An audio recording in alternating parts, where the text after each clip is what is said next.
حضرات، سورہ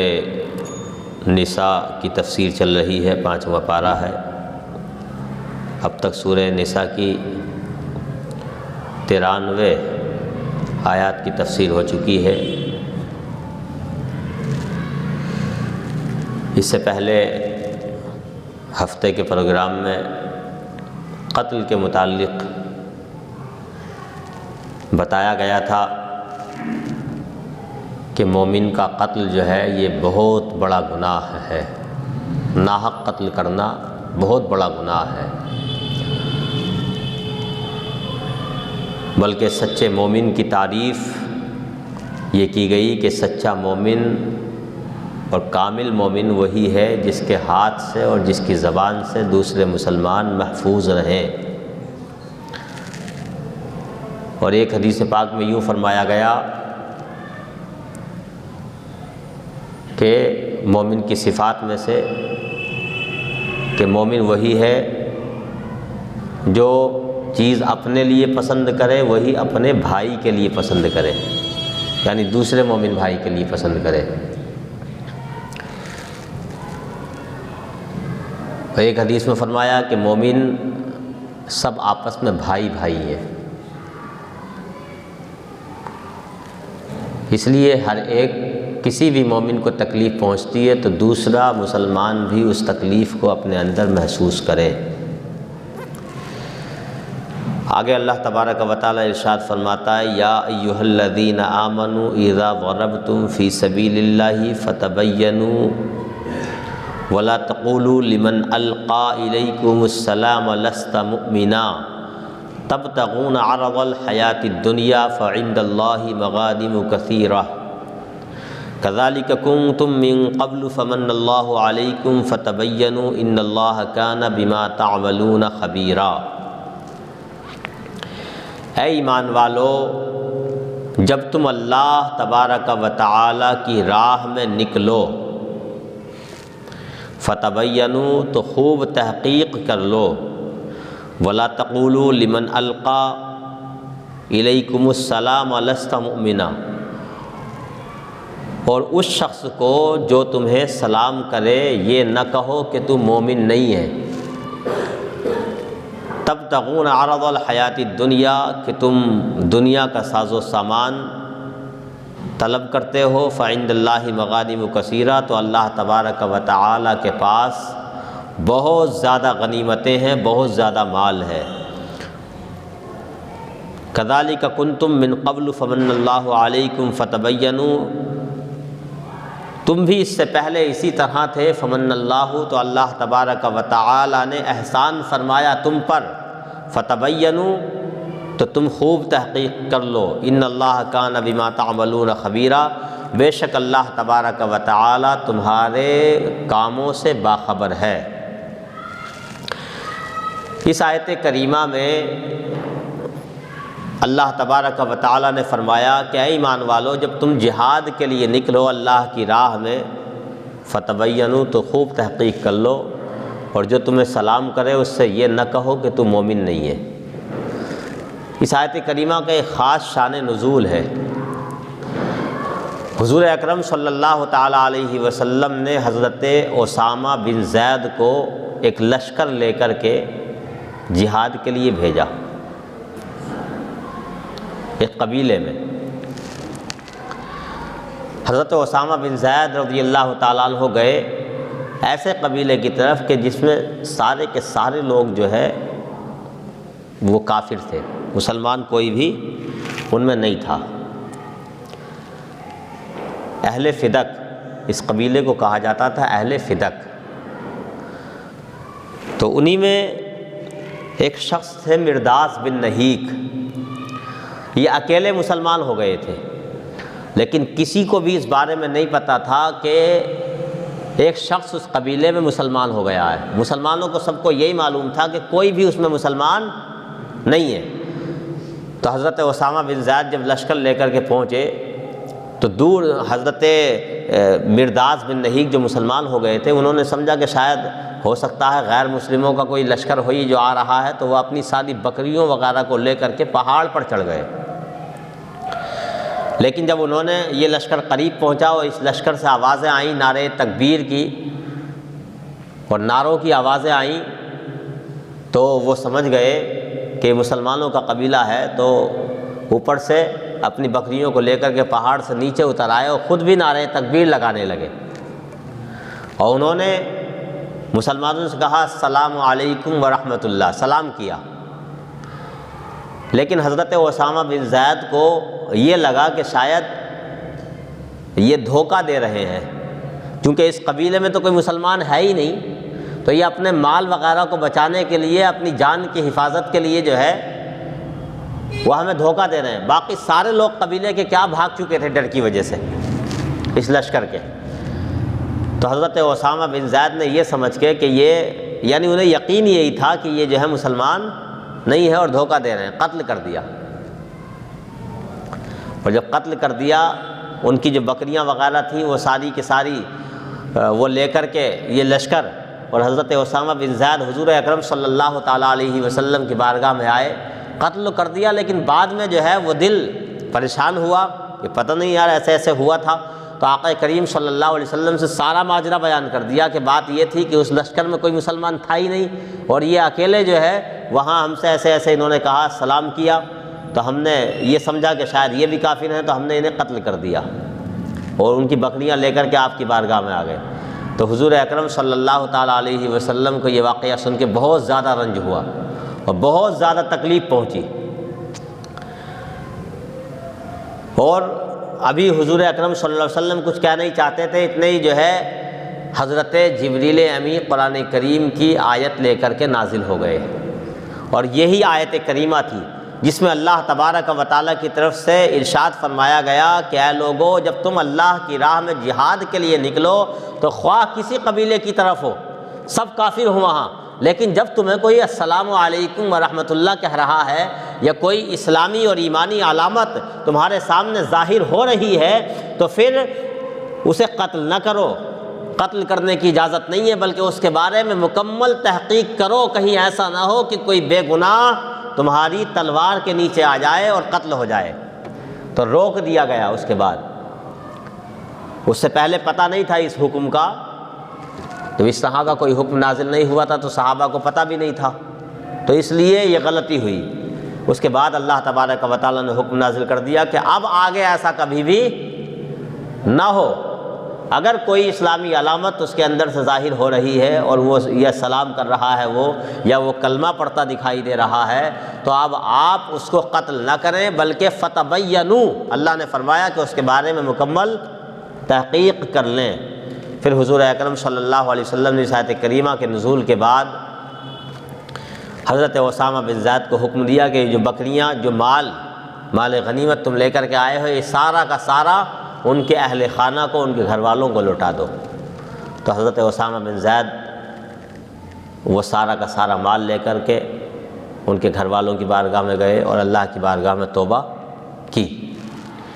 اس سے یہ بھی پتہ چلتا ہے کہ چونکہ اس سے پچھلی آیت کریمہ میں، یہاں تو صرف حضور نے یہی ملتا احادیث میں کہ حضور نے صرف اتنا حکم دیا کہ تم یہ بکریاں جو ہے ان کے گھر والوں کو پہنچا دو، دیت وغیرہ کا حکم حضور نے نہیں دیا۔ اس سے پچھلی آیت میں نے بتایا تھا پچھلے ہفتے کہ اگر کوئی خطاً قتل ہو جائے، غلطی سے قتل ہو جائے، تو دیت دینی پڑے گی، یہ بتایا تھا میں نے، اور دیت 100 اونٹ۔ لیکن یہاں حضور نے ایسا حکم نہیں دیا۔ دونوں میں فرق ہے، دونوں میں فرق یہ ہے کہ اگر کوئی قتل ہو جائے غلطی سے، یعنی اس کا کافر ہونا مشہور نہ ہو، بس یہ ہے کہ شکار وغیرہ میں گولی چلاتے ہوئے کسی اور وجہ سے غلطی سے قتل ہو جائے،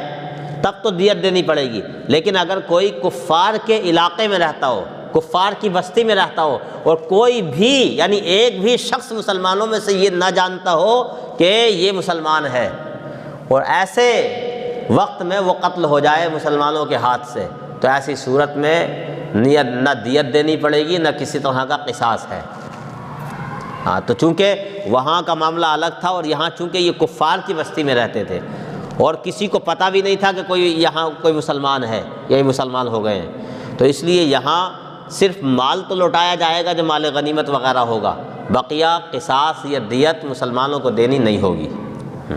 تو وہی اس آیت کریمہ میں بتایا گیا کہ اے مسلمانوں، اے ایمان والو، جب تم اللہ کی راہ میں نکلو تو خوب تحقیق کر لو۔ اگر کوئی شخص تم سے کہے السلام علیکم تو تم اس سے یہ نہ کہو کہ تم مومن نہیں ہے، جب تک تحقیق نہ ہو جائے۔ اور یہ مال کی وجہ سے تم نے ایسا کر لیا، یہ بتایا گیا آیت کریمہ میں، تو مال تو اللہ تبارک و تعالیٰ کے پاس بہت زیادہ ہے، غنیمتیں اللہ تبارک و تعالیٰ کے پاس بہت ہیں۔ اور اللہ نے پھر بعد میں یہ بھی بتایا، یہ بھی ارشاد فرمایا مومنوں سے، اے مومنو تم بھی تو اسی طرح تھے اس سے پہلے، لیکن اللہ تبارک و یعنی تمہیں بھی کوئی نہیں جانتا تھا۔ تم جب ابتداء مسلمان ہوئے تھے تو کون جانتا تھا کہ تم مسلمان ہو، لیکن اللہ تبارک و تعالیٰ کا احسان ہے کہ اللہ نے تمہارے اسلام کو ظاہر فرما دیا اور تمہیں مشہور کر دیا اور تمہیں جہاد کی جو ہے وہ سعادت نصیب فرمائی۔ یہ اللہ تبارک و تعالیٰ کا تم پر احسان ہے۔ اس لیے کوئی بھی تمہارے ہاتھ سے غلط قتل نہ ہو، اس لیے مکمل تحقیق کر لیا کرو۔ یہ اگرچہ صحابہ کے لیے آیت کریمہ نازل ہوئی، لیکن اس کا حکم عام ہے قیامت تک کے مسلمانوں کے لیے، کہ کبھی بھی مسلمان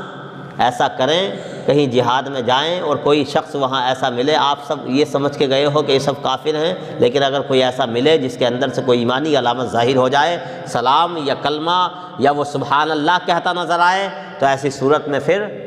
اس کو قتل نہیں کیا جائے گا، مکمل تحقیق کی جائے گی اس کے بارے میں۔ اچھا، اس کے بعد اللہ تبارک و تعالیٰ نے ارشاد فرمایا لا يستوي القاعدون من المؤمنین غیر اولی الضرر والمجاہدون فی سبیل اللہ باموالہم وانفسہم، مومنوں میں سے جو بیٹھنے والے ہیں جہاد سے بلا ضرر، بغیر عذر کے، اور وہ لوگ جو اللہ کی راہ میں اپنے مالوں سے اور اپنی جانوں کے ساتھ جہاد کرنے والے ہیں، دونوں برابر نہیں ہیں۔ یعنی کچھ لوگ ایسے ہیں جو اپنے گھروں میں بیٹھے ہیں، کچھ لوگ ایسے ہیں جو جہاد کرنے کے لیے گئے ہیں۔ حکم عام نہیں ہے سب کے لیے۔ ایک تو یہ ہے کہ حکم جو ہے وہ سب کے نکلنے کے لیے عام ہو جائے، کہ سب لوگ جو ہے وہ جہاد کے لیے نکلیں، وہ بات یہاں نہیں بتائی جا رہی ہے۔ مطلب کچھ لوگوں کے لیے حکم، یعنی یہ حکم ہو کہ جہاد کے لیے جائیں۔ اب کچھ لوگ جو ہے وہ یہ سوچ کر کے گھر میں رک گئے کہ چلو ایک لشکر چلا گیا، تو کچھ لوگ جہاد کرنے گئے، کچھ لوگ اپنے گھروں میں ہیں۔ تو اللہ تبارک و تعالیٰ فرماتا ہے جو لوگ اپنے گھروں میں بیٹھے رہے وہ، اور جو لوگ اللہ کی راہ میں جہاد کرنے کے لیے چلے گئے، یہ دونوں برابر نہیں ہیں مرتبے کے اعتبار سے، بلکہ مرتبہ جہاد کرنے والوں کا بہت بڑا بلند ہے ان سے جو جہاد کرنے نہیں گئے۔ تو وہی اللہ نے فرمایا کہ وہ لوگ جو مومنوں میں سے بغیر عذر گھروں میں بیٹھے رہے، اور وہ لوگ جو اللہ کی راہ میں جہاد کرنے والے ہیں اپنے مالوں کے ساتھ یا اور اپنی جانوں کے ساتھ، تو یہ برابر نہیں ہے۔ فضل اللہ المجاہدین باموالہم وانفسہم علی القاعدین درجہ، بیٹھنے والوں پر جہاد کرنے، مالوں کے ساتھ اور جانوں کے ساتھ جہاد کرنے والوں کو اللہ تبارک و تعالی نے درجے کے اعتبار سے بہت فضیلت عطا فرمائی، بہت فضیلت عطا فرمائی۔ وکلا وعد اللہ الحسنی، اور اللہ تبارک و تعالی نے سب سے بھلائی کا وعدہ فرما لیا۔ اب یہ جو صحابہ، کچھ صحابہ رہ جاتے تھے گھروں میں، کچھ صحابہ جہاد کے لیے چلے جاتے تھے، یہ عبادت و ریاضت میں اپنے گھروں میں مصروف رہتے تھے، تو مرتبے کے اعتبار سے تو ان میں فرق ہے بہت بڑا فرق ہے مرتبے کے اعتبار سے۔ جہاد کرنے والے ہیں ان کا مرتبہ بہت زیادہ، لیکن یہ تمام صحابہ سے اللہ نے جنت کا وعدہ فرما لیا ہے، یعنی بھلائی کا وعدہ سب سے ہے۔ درجات میں فرق ہے، یہ الگ بات ہے، ہاں تو لیکن ہاں اگر عذر کے ساتھ، یہاں چونکہ حدیث پاک میں بخاری شریف کی یہ ہے کہ جب یہ آیت کریمہ نازل ہوئی، آیت کریمہ کا ابتدائی حصہ کہ جہاد کرنے والے اور گھروں میں بیٹھنے والے برابر نہیں ہیں، تو حضرت عبداللہ ابن ام مکتوم ایک حضور کے صحابی ہیں جو نابینا تھے، بالکل دکھائی نہیں دیتا تھا، جب انہوں نے اس آیت کریمہ کا یہ حصہ سنا تو آقا کریم صلی اللہ علیہ وسلم کی بارگاہ میں عرض کیا یا رسول اللہ میں تو نابینا ہوں، میں تو دیکھ نہیں سکتا، تو میں جہاد کیسے کروں، کیسے جاؤں میں جہاد میں؟ تو آقا کریم تو یہ آیت کریمہ نازل ہوئی اگلا حصہ، اور آقا کریم صلی اللہ علیہ وسلم نے ارشاد فرمایا کہ آپ مستثنیٰ ہو، یعنی جو عذر والے ہیں جن کے ہاتھ نہیں ہیں، جن کے پیر نہیں ہیں، جنہیں کوئی سخت بیماری لاحق ہے، تو ایسے لوگوں کو مستثنیٰ کر دیا گیا کہ اگر وہ جہاد میں نہ بھی جائیں تو کوئی بات نہیں ہے۔ ہاں اگر ان کی نیت یہ ہے کہ اگر ہم صحیح ہوتے تو جہاد میں جاتے، اگر ہمارے ہاتھ پیر سلامت ہوتے تو اللہ کی راہ میں جہاد کرتے، اگر ہمارے پاس مال ہوتا، بیٹے ہوتے تو ہم انہیں جہاد میں بھیجتے اور مال کو اللہ کی راہ میں خرچ کرتے، تو اللہ تبارک و تعالی نیت کی وجہ سے جہاد کا ثواب عطا فرمائے گا۔ لیکن جو جہاد میں جانے والے ہیں ان سے درجہ پھر بھی کم رہے گا، چونکہ انہوں نے جو ہے وہ اپنی جانوں کو اللہ کی راہ میں شہید کیا ہے یا اپنے مالوں کو جو ہے اللہ کی راہ میں خرچ کیا، تو ان کا مرتبہ زیادہ ہی رہے گا، لیکن جہاد کا ثواب ان نیت کرنے والوں کو بھی ملے گا۔ نیت کا اسلام میں بہت اہم درجہ ہے۔ آدمی کی نیت اچھی ہوتی ہے تو نیت کے مطابق ہی ثواب مرتب ہوتا ہے۔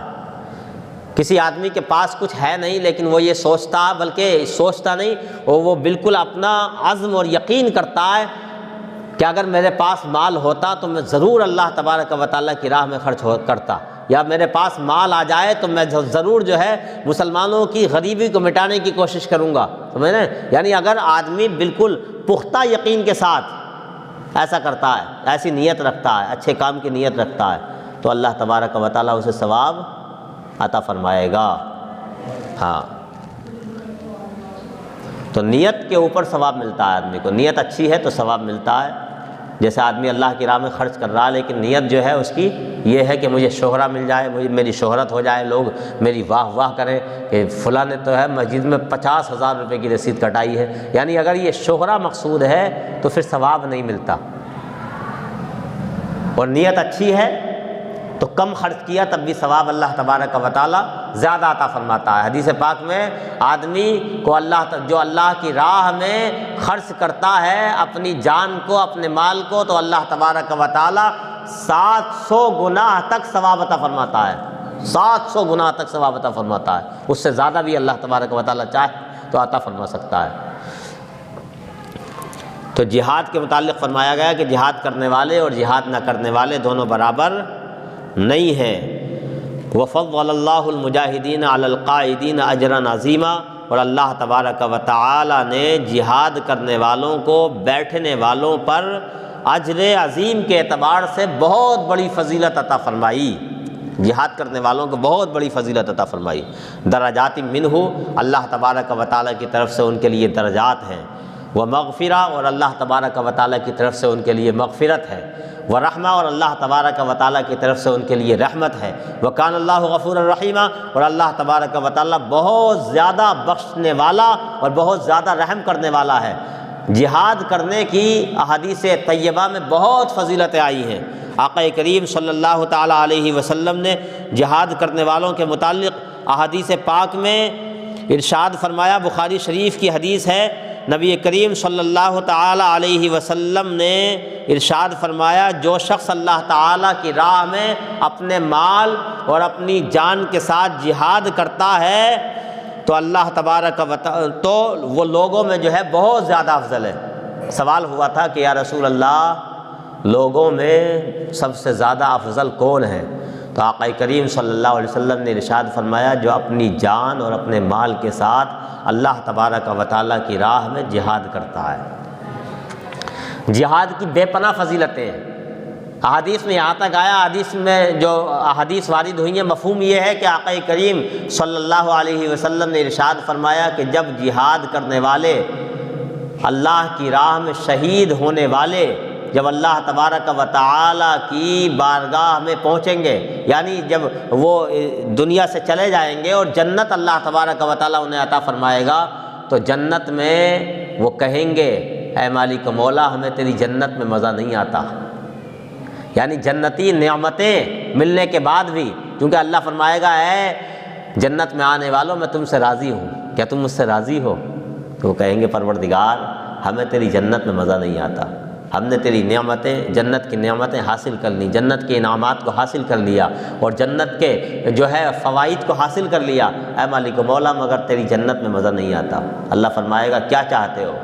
کہیں گے، مالک مولا، ہمارا دل چاہتا ہے کہ ہم پھر دنیا میں جائیں، اور پھر دنیا میں جائیں اور پھر دشمن کی تلوار ہو، ہماری گردن ہو، اور ہم شہید کیے جائیں، بار بار شہید کیے جائیں۔ حدیث پاک کا مفہوم ہے بار بار شہید کیے جائیں۔ اس وقت ہمیں جو مزہ آیا تھا وہ تیری جنت میں مزہ نہیں آتا۔ کیوں؟ اس کی وجہ یہ ہے، حدیث پاک میں آتا ہے، جب جو ہے بندہ اللہ کی راہ میں جہاد کرتا ہے اور وہ شہید ہو جاتا ہے جہاد کرتے کرتے، اور اس کے خون کا پہلا قطرہ جب زمین پر گرتا ہے تو اللہ تبارک و تعالیٰ کا اسے دیدار ہو جاتا ہے۔ تو یہ اللہ تبارک و تعالیٰ کا دیدار، چونکہ یہ سب سے بڑی نعمت ہے بندے مومن کے لیے۔ بقیہ جنتیوں کو تو جنت میں اللہ کا دیدار ہوگا، لیکن یہ بندہ جو شہید ہوتا اللہ کی راہ میں، تو شہید ہوتے وقت ہی سے اللہ تبارک و تعالیٰ کے جلوے نظر آ جاتے ہیں اور اللہ کا دیدار نصیب ہو جاتا ہے، تو بہت مزہ آتا ہے۔ تو شہید کا مقام اللہ تبارک و تعالیٰ کی بارگاہ میں بہت بلند ہے۔